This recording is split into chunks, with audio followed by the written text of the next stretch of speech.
Of all the terrifying images, on September 11th, the collapsing Twin Towers were among the most horrific. A shocked nation saw the two largest structures in New York City skyline dramatically crumble before our eyes. Given the vast scale and unprecedented nature of the horrifying spectacle, and lacking any information to the contrary, viewers could only assume that the fiery crashes of Flight 11 and 175 were the sole causes of the tower's subsequent collapses. Building number 7 at the World Trade Center was a 47-story building with a steel frame. No airplane crashed into it, nor did the towers fall onto it. However, this building disintegrated on September 11th. This satellite image shows the World Trade Center about a year before the attack.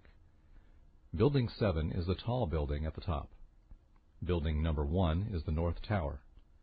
You can distinguish it from the South Tower by its antenna.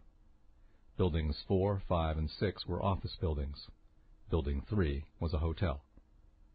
The attack on September 11th destroyed all 7 of these buildings, and it damaged surrounding buildings as well.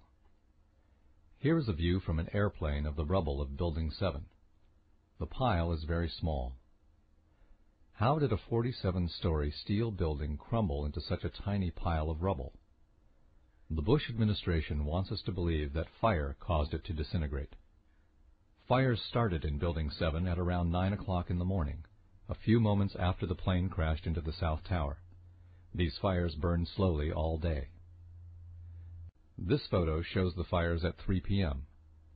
The fires are not easy to see because they are small, and the air is full of dust and smoke. Nearby buildings and reflections make it difficult to figure out where Building 7 is, so I'll fade out the other buildings for a moment so that you can see Building 7 more clearly. There are flames coming from only a few of the thousands of windows of this large building. Most floors do not have fires, and those that do are burning in a few small areas only. Compared to other office fires, these are small. Why didn't the sprinkler system extinguish them?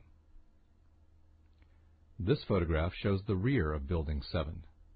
This side of the building doesn't have many fires either. There are no fires anywhere along the base of the building. Incidentally, in the background of this photograph are buildings number 5 on the left and 6 on the right. Both of those buildings have very serious fires burning inside. The government has never bothered to explain how Building 5 ended up with such serious fires. Despite the fact that the fires in Building 7 were so small that the sprinkler system should have extinguished them, at about 5:30 in the evening, the building suddenly imploded and crumbled into a pile of rubble. How did a few small fires cause Building 7 to collapse? According to Bill Manning, editor-in-chief of Fire Engineering, a magazine for fire departments, fire has never destroyed a steel building.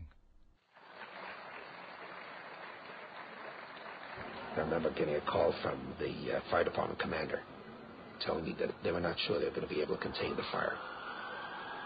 I said, we've had such terrible loss of life. Maybe the smartest thing to do is pull it. And they made that decision to pull, and then we watched the building collapse.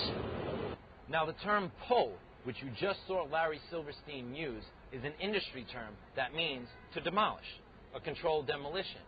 What did Larry Silverstein exactly say here? Did he say World Trade Center 7 was a controlled demolition? If so, is it conceivable that through all the melee and hysteria that was going on the morning of September 11th, a demolition crew could have came in and taken down World Trade Center 7 within 7 hours? Most controlled demolitions take up to 2 weeks in intense planning to make happen. If this is the case, the only explanation that makes sense is that a controlled demolition was planned way in advance of September 11th, 2001.